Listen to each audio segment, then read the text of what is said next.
చంద్రబాబు లాగా ఆత్రంమారి పనులు ఎట్లా ఉంటాయి అంటే అంటే రూపాయి కోసం కక్కుర్తి ఎట్లా ఉంటుందో చంద్రబాబు గారు అనేది చిన్న ఉదాహరణ.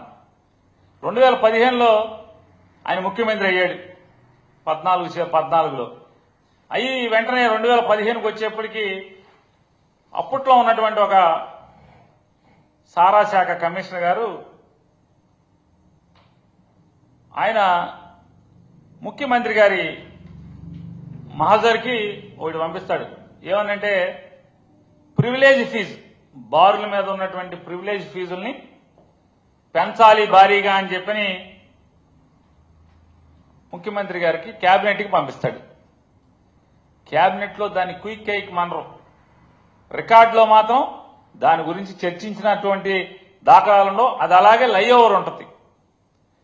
బార్ల మీద లేదా సారా షాపుల మీద ప్రివిలేజ్ ఫీజుని అప్పటి వరకు ఉన్న దాన్ని 10 రెట్లు పెంచుదామని చెప్పని ఎక్సైజ్ కమిషనర్ గారు ఏదైతే పంపిస్తాడో ఆ పంపించింది క్యాబినెట్లోకి వచ్చి అలాగే ఉండిపోద్ది.